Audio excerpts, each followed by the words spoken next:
ವಿರಾಮದ ನಂತರ ಮತ್ತೊಮ್ಮೆ ಸುಯೋಗ ಸುರಭಿ ಕಾರ್ಯಕ್ರಮಕ್ಕೆ ಆತ್ಮೀಯವಂತ ಸ್ವಾಗತ. ಬನ್ನಿ ನಮ್ಮ ಚರ್ಚೆಯನ್ನ ಮುಂದುವರಿಸೋಣ. ಹಾಗೆಯೇ ಇನ್ನೊಂದು ವಿಚಾರ ಅಂದ್ರೆ ಖಂಡಿತವಾಗ್ಲೂ ನಮ್ಗೆ ಈ ವೃದ್ಧಾಶ್ರಮಗಳು ನಮ್ಮ ಸಮಾಜಕ್ಕೆ ಅಗತ್ಯ ಇದೆಯಾ? ನಮ್ಮ ದೇಶದ ಸಂಸ್ಕೃತಿಗೆ ಹೊಂದಿಕೆ ಆಗಲಾರದಂಥ ವಿಷಯ ಇದು ವೃದ್ಧಾಶ್ರಮ ಅಂತ. ಮುಖ್ಯವಾಗಿ ನಮ್ಮಲ್ಲಿ ಮಕ್ಕಳೇ ತಂದೆ ತಾಯಿಗಳನ್ನು ನೋಡ್ಕೋಬೇಕು ಅನ್ನೋದು ಮುಂಚೆಯಿಂದ ಬಂದಿರೋದು. ಅದು ಸಹಜ ಕೂಡ, ಮತ್ತು ಹಾಗೆ ಇರಬೇಕು ಕೂಡ. ಆದರೆ ಮದುವೆನೇ ಮಾಡ್ಕೊಳ್ಳದೆ ಇರೋರು ಏನು ಮಾಡಬೇಕು? ಅವರನ್ನು ಯಾರು ನೋಡ್ಕೊಳ್ಬೇಕು? ಈಗ ಮುಂಚೆ ಎಲ್ಲ ಒಂದು ಕೂಡು ಕುಟುಂಬ ಅಂತ ವ್ಯವಸ್ಥೆ ಇತ್ತು. ಅದರಲ್ಲಿ ಯಾರೋ ಒಬ್ಬನು ದೊಡ್ಡಪ್ಪನ ಅಣ್ಣನ ಮಗನೋ ತಮ್ಮನ ಮಗನೋ ಅವರನ್ನ ನೋಡ್ಕೊಂಡು ಮಕ್ಕಳು ಸಂಖ್ಯೆನೂ ಜಾಸ್ತಿ ಇರ್ತಾ ಇತ್ತು. ಈಗೆಲ್ಲ ಹಾಗಿಲ್ಲ. ಹೆಚ್ಚು ಅಂದರೆ 2 ಮಕ್ಕಳು, ಒಂದೇ ಒಂದು ಮಗು ಇರೋದೇ ಜಾಸ್ತಿ. ಹೆಚ್ಚು ಅಂದರೆ 2 ಇರ್ತಾರೆ. ಹಾಗಿರುವಾಗ ಮತ್ತೆ ಈಗ ನಾವೇನಂತೀವಿ, ಸಣ್ಣ ಸಣ್ಣ ಕುಟುಂಬಗಳ ವ್ಯವಸ್ಥೆ ಏನಿದೆ ಅಲ್ಲಿ ಇಂಥವರು ಸಫರ್ ಆಗ್ತಾರೆ. ಮದುವೆ ಮಾಡ್ಕೊಳ್ದೇ ಇರೋರು ಅಥವಾ ಹೆಂಡತಿಯನ್ನೋ ಗಂಡನನ್ನೋ ಕಳ್ಕೊಂಡಿರೋರು ಅಂಥವರು ಸಫರ್ ಆಗ್ತಾರೆ. ಈಗ ನಮ್ಮ ಸುಯೋಗಾಶ್ರಯದಲ್ಲಿ ನಾವು ಮಕ್ಕಳಿರೋರನ್ನು, ಮನೆಯಲ್ಲಿ ಜಗಳ ಮಾಡ್ಕೊಂಡು ಬರೋರನ್ನು, ಮಗ ಸೊಸೆ ಜೊತೆನೋ ಜಗಳ ಮಾಡ್ಕೊಂಡು ಬರೋರನ್ನು ನಾವು ಸೇರಿಸ್ಕೊಳ್ಳೋದಿಲ್ಲ.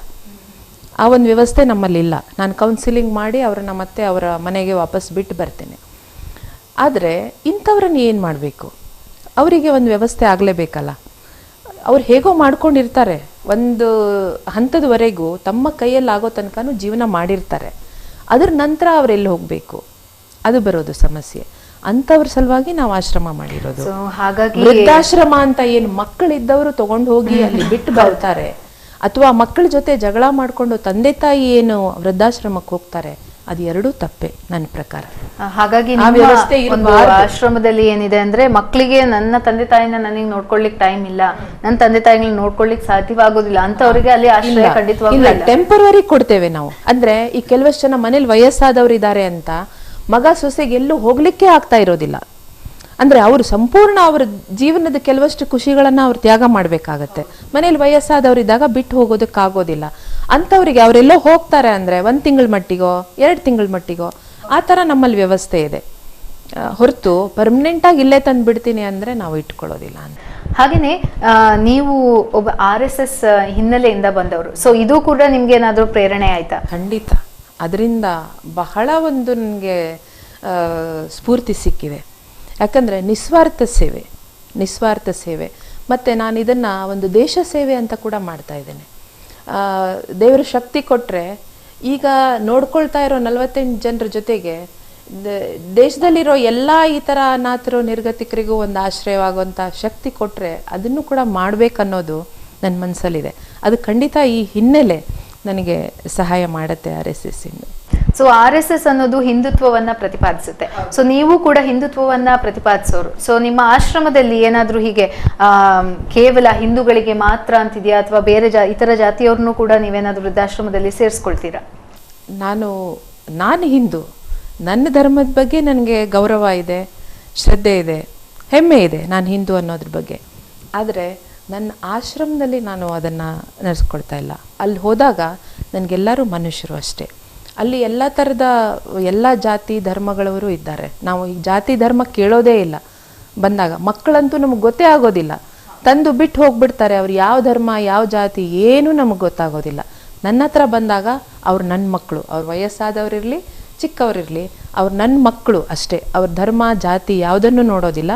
ನಮ್ಮಲ್ಲಿ ಒಂದೇ ಕಂಡೀಷನ್ ಏನಂದರೆ, ನಾವು ಸಸ್ಯಾಹಾರ ಊಟವನ್ನು ಕೊಡ್ತೇವೆ. ನಮ್ಮಲ್ಲಿ ಸಾತ್ವಿಕವಾದಂಥ ಒಂದು ಆಹಾರವನ್ನು ನಾನು ಅಲ್ಲಿ ಕೊಡೋದು. ಅದಕ್ಕೆ ಅವರು ಒಪ್ಪಿ ಬಂದರೆ ಯಾವ ಧರ್ಮ ಜಾತಿಯವರಾದರೂ ನಮ್ಗೆ ಯಾವುದೇ ತೊಂದರೆ ಇಲ್ಲ.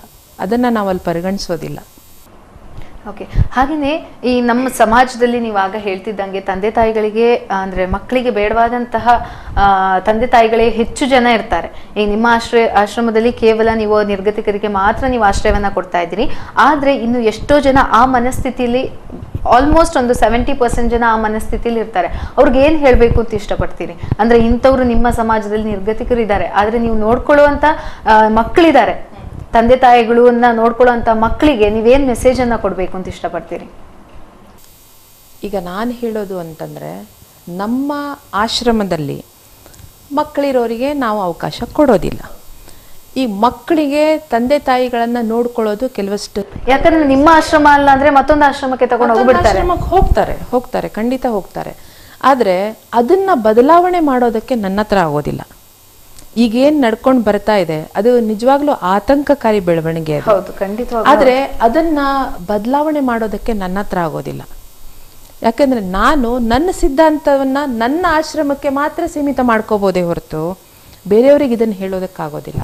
ಆದರೆ ಸಮಾಜಕ್ಕೆ ನಾನು ಈ ಮೂಲಕ ಏನು ಹೇಳಲಿಕ್ಕೆ ಇಷ್ಟಪಡ್ತೇನೆ ಅಂದರೆ, ದಯವಿಟ್ಟು ಎಷ್ಟೇ ಕಷ್ಟ ಆದ್ರೂ ಅವರಿಗೆ ವ್ಯವಸ್ಥೆ ಮಾಡಿ, ಮನೆಯಲ್ಲೇ ಒಂದು ಆಳನ್ನಿಟ್ಟೋ ವ್ಯವಸ್ಥೆ ಮಾಡಿ.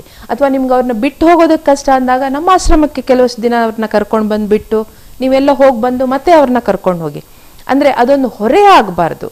ಹಾಗೆ ಪಾಲಕರು ಕೂಡ ಈಗಿನ ಒಂದು ಈ ವೃದ್ಧರೇನಿರ್ತಾರೆ ಮನೆಯಲ್ಲಿ, ಅವರು ಕೂಡ ಈಗಿನ ಒಂದು ವ್ಯವಸ್ಥೆಯಲ್ಲಿ ಈಗ ಒಂದು ನೌಕರಿ ಹೋಗೋದಾಯ್ತು, ಈಗ ಮಗ ಸೊಸೆ ಇಬ್ರು ನೌಕರಿಗೆ ಹೋಗ್ತಾ ಇರ್ತಾರೆ, ಆಗ ಕೂಡ ಕಷ್ಟ. ಆಗ ಯಾರೋ ಒಬ್ಬರು ತ್ಯಾಗ ಮಾಡಲೇಬೇಕಾಗತ್ತೆ. ಹಣ ಅನ್ನೋದು ಎಲ್ಲಿ ತನಕ ನಮ್ಮ ಜೀವನದ ಪ್ರಮುಖವಾದಂಥ ಒಂದು ಏನು ಹೇಳ್ತೀವಿ ಅದು ಅನಿವಾರ್ಯತೆ ಆಗಿರುತ್ತೋ ಅಲ್ಲಿ ತನಕನೂ ನಮಗೆ ಕಷ್ಟನೇ. ಸೊ ಇನ್ನು ಕೆಲವು ವೃದ್ಧಾಶ್ರಮಗಳಿದೆ, ಏನಂದ್ರೆ ಬಿಸ್ನೆಸ್ ಮೆಂಟಾಲಿಟಿಲಿ ನೋಡ್ಕೊಳ್ತಾ ಹೋಗ್ತಾ ಇದೆ. ಯಾಕಂದ್ರೆ ಅಂತ ಒಂದು ವೃದ್ಧಾಶ್ರಮಗಳಿರೋದ್ರಿಂದಾನೇ ಇಂಥದ್ದೊಂದು ಚಟುವಟಿಕೆಗಳು ಹೆಚ್ಚಾಗಿದೆ ಅನ್ಸ್ತಾ ಇದೆಯೇನೋ ಅಲ್ವಾ? ಹೌದು, ಖಂಡಿತ ಹೌದು. ಅಂದ್ರೆ ಅದೊಂದು ಬಿಸ್ನೆಸ್ ಆಗಬಾರ್ದು, ಅಲ್ಲಿ ಮಾನವೀಯ. ಯಾಕಂದ್ರೆ ಮಕ್ಕಳನ್ನ ತಂದು ತಂದೆ ತಾಯಿಗಳನ್ನ ತಂದು ಬಿಟ್ರೆ ಇಷ್ಟು ನೀವು ತಿಂಗಳಿಗೆ ಕೊಟ್ರೆ ಸಾಕು, ನಾವು ಅವ್ರನ್ನ ನೋಡ್ಕೊಳ್ತೇವೆ, ಮಕ್ಕಳು ತಂದು ಬಿಟ್ಟು ಹೋಗ್ತಾರೆ ಅಪ್ಪ ಅಮ್ಮನ. ಸೊ ಅಂತದ್ದು ಇಂಥ ಸಮಾಜದ ಈ ಒಂದು ವ್ಯವಸ್ಥೆಯಲ್ಲಿ ಬಹಳಷ್ಟು ಆಶ್ರಮಗಳಿದೆ. ಸೊ ಅಂತ ಆಶ್ರಮಗಳು ನಿಜವಾಗ್ಲೂ ಮಕ್ಕಳು ಮತ್ತೆ ತಂದೆ ತಾಯಿಯರನ್ನ ದೂರ ಮಾಡ್ತಿದ್ಯೇನೋ ಅನ್ಸ್ತಾ ಇಲ್ವಾ? ಖಂಡಿತ ಅನ್ನಿಸ್ತಾ ಇದೆ. ಅದು ಒಂದು ಬಿಸ್ನೆಸ್ ಆಗದೆ ಒಂದು ಮಾನವೀಯತೆ ದೃಷ್ಟಿಯಿಂದ ಹೋದಾಗ ಮಾತ್ರ ಇದು ಈ ಒಂದು ವೃದ್ಧಾಶ್ರಮ ಅನ್ನೋ ಕಾನ್ಸೆಪ್ಟ್ ಬೇಕು. ಇಲ್ಲ ಅಂದರೆ ಇದು ಖಂಡಿತ ಬೇಡ. ಎಲ್ಲಿ ತನಕ ಇದು ಬಿಸ್ನೆಸ್ ಆಗಿ ಹೋಗ್ಬಿಡುತ್ತೆ ಆಗ ಅದರದ್ದು ನಾವೇನು ಮೂಲ ಉದ್ದೇಶ ಇದೆ ಅದೇ ಕಳ್ಕೊಂಡ್ಬಿಡುತ್ತೆ. ಅದು ಇನ್ನೇನಿಲ್ಲ. ಈಗ ಒಂದು ಮನುಷ್ಯಂಗೆ ಹೌದು, ಒಂದು ಮಗ ನಂಗೆ ಮೊನ್ನೆ ಒಬ್ಬರು ಹೇಳ್ತಾ ಇದ್ರು, 44,000 ರೂಪಾಯಿ ತಿಂಗಳಿಗೆ ಕೊಡ್ತೇವೆ, ನನಗೆ ಒಂದು 5 ಸ್ಟಾರ್ ಹೋಟೆಲ್ ಟ್ರೀಟ್ಮೆಂಟ್ ಇದೆ, ಆ ವೃದ್ಧಾಶ್ರಮಕ್ಕೆ ನನ್ನ ಮಗ ನನ್ನನ್ನು ಸೇರಿಸ್ತಾ ಇದ್ದಾನೆ ಅಂತ ಹೇಳ್ತಾ ಇದ್ರು ಒಬ್ಬರು. ನನಗೆ ಆಶ್ಚರ್ಯ ಆಯಿತು. 44,000 ರೂಪಾಯಿ ತನ್ನ ತಂದೆಗೆ ಕೊಡುವಂಥ ಶಕ್ತಿ ಇದೆ ಆ ಮಗಂಗೆ ತಿಂಗಳಿಗೆ. ಜೊತೆಗೆ ಎಷ್ಟು 6 ಲಕ್ಷನೇನೋ ಡಿಪಾಸಿಟ್, ಅದು ನಾನ್ ರಿಫಂಡಬಲ್ ಡಿಪಾಸಿಟ್. ಅದನ್ನು ಸೇರಿಸಿ ಕೊಡುವಂಥ ಶಕ್ತಿ ಆ ಮಗನಿಗಿದೆ ಅಂದಾಗ ಮನೆಯಲ್ಲೇ ಒಂದು ಆಳನ್ನು ನೇಮಿಸಿ ಅವರು ವ್ಯವಸ್ಥೆ ಮಾಡ್ಬೋದಲ್ವಾ? ಅವರಿಗೆ ಮಕ್ಕಳನ್ನ ನೋಡುವಂಥ ಭಾಗ್ಯನಾದ್ರೂ ಇರುತ್ತೆ. ನನಗೆ ಅದು ಬೇಜಾರಾಯಿತು. ಆ ಮನುಷ್ಯ ಅಲ್ಲಿ ಹೋದಾಗ ವೃದ್ಧಾಶ್ರಮದಲ್ಲಿ ಮಾತಾಡ್ಕೊಳ್ಳೋದನ್ನು ಕೇಳಿದ್ದೇನೆ ನಾನು. ನೋಡಿ, ಅವನು ಓಡಾಡ್ತಾ ಇದ್ದಾನಲ್ಲ, ಕಾರು ಅದು 16 ಲಕ್ಷದ ಕಾರು ನಾನು ತೆಗೆಸ್ಕೊಟ್ಟಿದ್ದು, ನನ್ನ ಮಗಂಗೆ ಗಿಫ್ಟ್ ಕೊಟ್ಟಿದ್ದು. ಅಲ್ಲಿ ಕಾಣ್ತಾ ಇದೆಯಲ್ಲ ಬಂಗ್ಲೆ ಫೋಟೋ, ಅದು ನಾನು ಕಟ್ಸಿರೋ ಮನೆ. ಅಂದರೆ ಆ ಮನುಷ್ಯ ಜೀವನದಲ್ಲಿ ಎಲ್ಲ ಪಡ್ಕೊಂಡಿದ್ದಾನೆ, ಅವನಿಗೆ ಏನು ಬೇಕೋ ಎಲ್ಲ. ಅವನಿಗೆ ಕೊನೆಗಾಲದಲ್ಲಿ ಏನೂ ಇಲ್ಲದೆ ಅವನ್ನ ತಂದು ವೃದ್ಧಾಶ್ರಮಕ್ಕೆ ಹಾಕ್ತಾ ಇದ್ದಾನೆ ಮಗ. ಇದು ಇಲ್ಲಿ ತಪ್ಪು ಇಬ್ಬರದು ಇದೆ. ತಂದೆ ತಾಯಿಗಳದ್ದು ತಪ್ಪಿದೆ, ಮಕ್ಕಳದು ತಪ್ಪಿದೆ. ಆ ತಂದೆ ತಾಯಿಗಳು ಮಕ್ಕಳನ್ನ ಆ ಥರ ಬೆಳೆಸಿದ್ದಾರೆ, ಅಟ್ಯಾಚ್ಮೆಂಟ್ ಇಲ್ಲ. ಬರೀ ಅವನ ಜೀವನ ಪೂರ್ತಿ ಅಪ್ಪ ದುಡ್ದಿದ್ದಾನೆ, ಬಂಗ್ಲೆ ಕಟ್ಟಿದ್ದಾನೆ, ಕಾರ್ ತೊಗೊಂಡಿದ್ದಾನೆ, ಅಟ್ಯಾಚ್ಮೆಂಟ್ ಅನ್ನೋದಿಲ್ಲ. ಫ್ಯಾಮಿಲಿ ಅಟ್ಯಾಚ್ಮೆಂಟ್ ಅನ್ನೋದು ಹೋಗಿರೋದಕ್ಕೆ ಈಗ ಈ ಪರಿಸ್ಥಿತಿ ಬಂದಿರೋದು. ಇದು ನಾನು ಒಂದು ವಿಶ್ಲೇಷಣೆ ಮಾಡೋ ರೀತಿ. ಈ ವೃದ್ಧಾಶ್ರಮ ಯಾಕೆ ಬರ್ತಾ ಇದೆ, ಯಾಕೆ ಹೆಚ್ಚಾಗ್ತಾ ಇದೆ, ಮಕ್ಕಳಿರೋರು ಯಾಕೆ ಕಳಿಸ್ತಾ ಇದ್ದಾರೆ? ಅಟ್ಯಾಚ್ಮೆಂಟೇ ಇಲ್ಲ. ಅವನ ಜೀವನ ಪೂರ್ತಿ ದುಡ್ದ. ನನಗೆ ನನ್ನ ಬೆಳಗ್ಗೆಯಿಂದ ರಾತ್ರಿ ತನಕ ನನ್ನ ಆಹಾರಕ್ಕೆ ನನಗೆ ಒಂದು 100 ರೂಪಾಯಿ ಇದ್ದರೂ, ಅದು ಹೆಚ್ಚು 50 ರೂಪಾಯಿ ಇದ್ದರೂ ನಾನು ಬದುಕು ಉಳಿಬೋದು, ಜೀವನ ಮಾಡ್ಬೋದು. ಅದಕ್ಕಿಂತ ಜಾಸ್ತಿ ನಾನು ಆಸೆ ಮಾಡೋಕ್ಕೆ ಹೋದಾಗ ನನ್ನಿಂದ ಮಾಡಬಾರ್ದ ಕೆಲಸಗಳಾಗುತ್ತವೆ. ಅಲ್ಲಿಗೆ ನನ್ನ ಜೀವನದಲ್ಲಿ ನಾನು ಒಂದು ನೈತಿಕತೆ ಅನ್ನೋದನ್ನು ಕಳ್ಕೊಳ್ತೀನಿ. ಸೊ ಹಾಗೆಯೇ ನಿಮ್ಮ ಸುಯೋಗಾಶ್ರಮದಲ್ಲಿ ವೃದ್ಧರಿಗೆ, ಅಂದರೆ ಅನಾಥರಿಗಿರ್ಬೋದು, ವೃದ್ಧರಿಗಿರ್ಬೋದು, ಯಾವ ರೀತಿಯಾದಂಥ ಫೆಸಿಲಿಟೀಸ್ನ ಕೊಡ್ತಾ ಇದ್ದೀರಿ? ನಾನು ಶುರು ಮಾಡಿದ್ದು ಒಂದು ಖಾಲಿ ಮನೆಯಿಂದ. ನಾವು 2014 ಇಸ್ವಿಯಲ್ಲಿ ನಾನು ಸುಯೋಗ ಫೌಂಡೇಶನ್ ಅಂಥೇಳಿ ಒಂದು NGOವನ್ನು ರಿಜಿಸ್ಟರ್ ಮಾಡಿದೆ ಧಾರವಾಡದಲ್ಲಿ. ಅಲ್ಲಿ ಅದನ್ನು ಯಾಕೆ ಮಾಡಬೇಕಾಯ್ತು ಅಂದರೆ, ಈಗ ನಾವೇನು ಸಮಾಜ ಸೇವೆ ಅಂತ ಮಾಡ್ಕೊಂಡು ಹೋಗ್ತಿರ್ತೀವಿ, ಅದರಲ್ಲಿ ನಮಗೆ ಯಾವುದೇ ಥರದ ಒಂದಂದರೆ ಹಕ್ಕಿನಿಂದ ಹೇಳುವಂತಹ ಅಧಿಕಾರ ಇರೋದಿಲ್ಲ ನಮಗೆ. ಸರಿ ಬನ್ನಿ ನಾನು ನೋಡ್ಕೊಳ್ತೇನೆ, ನೀನು ಯಾರು ನೋಡ್ಕೊಳ್ಳೋದಕ್ಕೆ ಅನ್ನೋದು ಬರುತ್ತೆ. ಅದ್ರ ಸಲುವಾಗಿ ನಾನು ಸುಯೋಗ್ ಫೌಂಡೇಶನ್ ಅಂತ ಒಂದು NGO ಇದು ನಮ್ಮದು, ಅದನ್ನು ನಾನು ಸ್ಥಾಪನೆ ಮಾಡಿದೆ. ಅದನ್ನು ಸ್ಥಾಪನೆ ಮಾಡಿದಾಗ ನಾವು ಮೊದಲು ಮಾಡ್ತಾ ಇದ್ದಿದ್ದು ಬಡ ಮಕ್ಕಳಿಗೆ ವಿದ್ಯಾಭ್ಯಾಸಕ್ಕೆ ಸಹಾಯ ಮಾಡೋದು. ಅವ್ರನ್ನ ಗುರುತಿಸಿ ಅವರಿಗೆ ವಿಶೇಷ ತರಬೇತಿಯನ್ನು ಕೊಟ್ಟು ಅವರು ರೆಸಿಡೆನ್ಷಿಯಲ್ ಸ್ಕೂಲಿಗೆ ಹೋಗೋ ಹಾಗೆ, ಒಳ್ಳೊಳ್ಳೆ ಮುರಾರ್ಜಿ ಸ್ಕೂಲು, ನವೋದಯ ಸ್ಕೂಲು, ಅದಕ್ಕೆಲ್ಲ ಅವರು ಹೋಗೋ ಹಾಗೆ ಆ ಥರ ಎಲ್ಲ ಒಂದು ಚಟುವಟಿಕೆಗಳನ್ನು ಮಾಡ್ತಾಯಿದ್ವಿ. ಹಾಗೆ ಆನ್ ದ ವೇ ಕೆಲವಷ್ಟು ವೃದ್ಧರು ಕೂಡ ಸಿಕ್ಕಿದ್ರು ನಮಗೆ. ಮೇಡಮ್ ನಮ್ಮನ್ನು ಅವ್ರಿಗೆ ಯಾರೂ ಇಲ್ಲ, ಅವ್ರಿಗೆ ಏನಾದರೂ ಒಂದು ವ್ಯವಸ್ಥೆ ಮಾಡಿ.